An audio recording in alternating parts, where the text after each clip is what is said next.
What's up? It's been a little bit since you guys have heard from me. I just got back from like a 3-day trip out in Boston, Massachusetts, which was a well-needed vacation for me to just get away from life and just kind of go let loose for the weekend and enjoy myself out in a city I have never visited. If you are in Boston or Massachusetts, been to Boston, you guys know how amazing that city is. For my first time ever going, I was able to catch a Boston Celtics game. Jason Tatum put up a huge stinker against the Phoenix Suns. TD Garden was more than I ever expected it to be. By far the best stadium I've ever been in, at least basketball wise. So much fun, such a great atmosphere. Just felt like something so different that I've never felt before compared to like Little Caesars Arena here in Detroit. Well, not here, but in Detroit. In all honesty, it was a great time. Just got to see so many things that Boston has to offer. It's such a clean city. The people are so nice. It feels safe. I feel like I can walk out there and never have to worry about anything. Obviously, you do have to worry no matter where you are. Tons of fun. Much needed vacation for me. But while I was out there walking down the street, looking at some of these artifacts, these historical monuments, I get a notification on my phone. Kyrie Irving has requested a trade. Now that I believe was Saturday. I think it was Saturday. And wow, I was surprised. I think a lot of people were surprised, and we all kind of knew what was going on. Kyrie was frustrated. He knew that he and Kevin Durant together had been so good this season. What, 20-4 together? Really just an unstoppable dynamic duo compared to every other duo in the league almost. I mean, 20-4 is such a great record. Kyrie knew how good he was, how much he was needed in order for this Brooklyn Nets team to take that step and win more than just one playoff series as a duo. Kyrie recognizes this. He's like, okay, it's time for me to get an extension. I deserve a lot, obviously, for what this team needs and the skills, assets, and everything that I provide to this team to possibly win a championship. They need me, and it is obvious in how good we are when I am on the court compared to when I am off the court. He requests an extension on his contract. The Brooklyn Nets give him offer him an extension. Kyrie denies it, does not like what is in the contract or whatever it is. And he then requests a trade a little later on, knowing that his value is as high as it'll be and as high as it's been in a long time. And it's honestly a pretty smart move coming from Kyrie Irving and his team. With that being said, the Brooklyn Nets know now that they're in a position that is very tough. They either A, have to give Kyrie Irving exactly what he wants, and Kyrie has been a headache to that team for the past 3 or 4 years, whatever it has been. Kyrie has been a huge headache to management, coaches, teammates, the city, all of that. So now Brooklyn has to decide, do we try and give him what he wants, even though he doesn't give us everything that we really expected Kyrie Irving to? Other than when he plays, he's obviously phenomenal. That's when he plays, though. On the other hand, they can now trade him, but the value isn't very high, right? He knows that he's worth a lot, but teams know that they don't have to give up a ton because he wants out. Like, they have to pretty much trade Kyrie Irving, or he's probably going to sit out the rest of the season or throw a tantrum, whatever it is. They know that Brooklyn does need to trade Kyrie, which means his value is now decreased. Hopefully that makes sense to everybody listening or watching this. Once a player requests a trade from the team, other teams around the league now know that that team is going to trade that player. His value is not worth nearly as much, especially being on an expiring deal. He's going to be a 2-month, whatever, 3-month rental, whatever it is. And whatever team ends up with him, now they have to think about what they're going to give up for him. Obviously, it might be worth giving up a little more draft capital if you're going after somebody on a 4-year deal, because you don't have to worry about them leaving in free agency and you pretty much giving up some of your future, most of your future, and some solid players for that player, and then losing out on them in the offseason. So like I said, Kyrie Irving and his team make a very smart move, request a trade, put the Brooklyn Nets in a very difficult position. Now they have to make a decision, and they obviously made the decision that you guys and everybody saw. I was walking down the street, I believe, was it yesterday that he got traded? Sunday? Walking down the street again, bam, Kyrie Irving traded to the Dallas Mavericks. Now, we're going to start with what this means for Dallas and Kyrie Irving moving on from the Brooklyn Nets to the Dallas Mavericks. Here are my pros for this. Luka has help. Luka now has help that everybody has been saying that he needs, which is such a great thing for him. I mean, the dude's out there playing 48 minutes a game, putting up 50-point triple doubles, and sometimes they don't even win the games. He is going to be gassed by the time playoffs come. If he goes into a couple 7-game series against some of the better teams in the NBA, Luka is not going to be able to make it. 28 games of every single series, he made it through game 7 and was able to win the championship. There's zero way he plays another 28 games against the best competition in the NBA and continues to dominate like he does. We never see that kind of stuff happen. We see people usually get drained by the end of the year. We've seen LeBron James focus his body and try to, maybe not play as much towards the end of the year on prior teams, especially when his team is going to guaranteed get a top pick.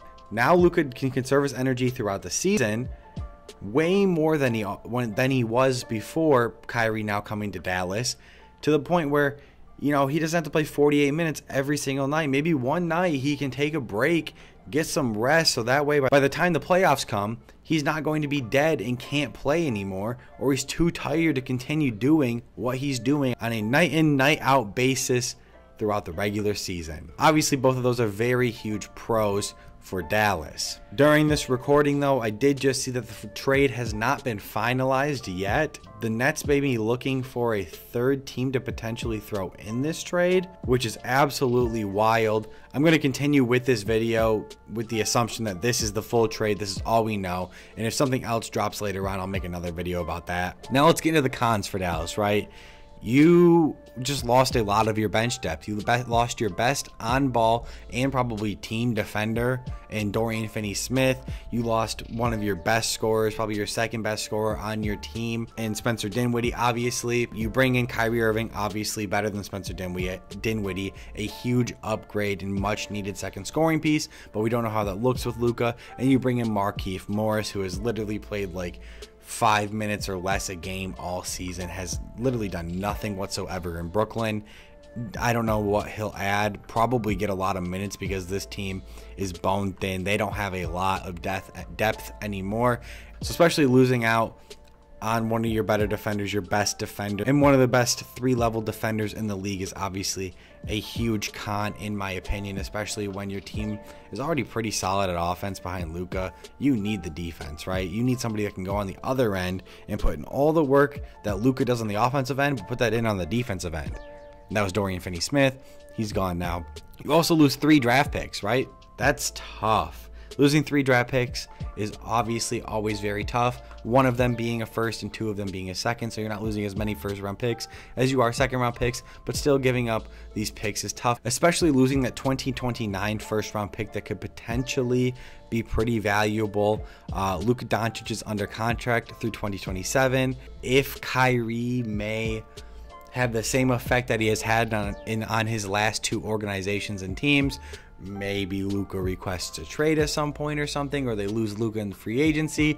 Now you're without the 2029 first round pick. You're rebuilding again. Obviously not saying that is going to happen whatsoever, but just a thought, something that possibly could happen, So that makes that first round pick possibly potentially solid in the future. Who knows? You lose 2 seconds. 2 seconds isn't a huge deal. Sometimes second pans out. Most of the time second overall or second round draft picks don't pan out very often. So with that being said, I think there are more cons to Dallas's end of this deal than there are pros, but you never know. We have no idea how Luka and Kyrie are both going to play.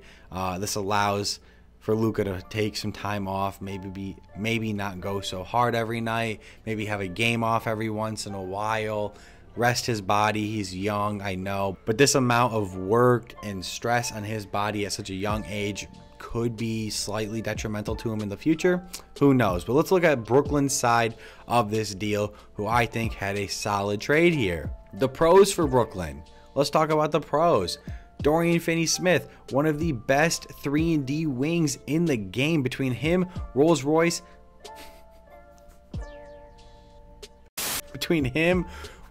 O'Neal, Ben Simmons, Claxton is a solid defender. They now have a ton of very good defenders. That is so good for Brooklyn. That's good for any team, really. Any team wants a bunch of just really good 3-and-D defenders, 3-level defenders that can guard on all sides of the ball, the perimeter, the mid-range, the rim. These guys are solid and very valuable in the league to every single team. Every team is looking for a Dorian Finney-Smith or a Royce O'Neal. Now, that does mean maybe Royce O'Neal is expendable. Maybe you try and find a trade partner for Ben Simmons. Who knows how that works? Ben Simmons is a different animal in his own right. Who knows what goes on with him? Now you can look at this from two different directions, right? Kevin Durant now has more help when he is on the court, right? He is a very deep team, a lot of players that can interchange, play solid minutes on different positions. He just has a lot of solid help around him now. Also, in the off chance that KD gets hurt, or some of these nights where KD is, not playing as much, maybe taking a game off, maybe he is hurt for a couple games, you now have a decent roster that can go out there and compete without you. Kyrie was pretty solid. I mean, they weren't great without Kevin Durant by any means. Now that that's gone, they brought in Spencer Dinwiddie, a solid scorer. Welcome back to Brooklyn, by the way, Spencer. And you bring in Dorian Finney-Smith, a solid defender. You now have a bunch of people that can play different roles on this team and hopefully stay competitive if Kevin Durant is not in the game. Like I said, KD has more help around him, which is amazing. That's great for him. Hopefully we can help him rest, stay healthy and fresh by the time the playoffs come. Overall, I think Brooklyn won this trade. I think the pros for Brooklyn completely outweigh the pros for Dallas, because there really is only one pro, and it's the fact that you got Kyrie Irving. You got some help for Luka, and that's really the only pro. Now let's talk about the cons. In my notes, I wrote nothing. I don't think there's a con for Brooklyn, but now that I'm thinking about it, the biggest con from this is if there is a domino effect and Kevin Durant now requests a trade.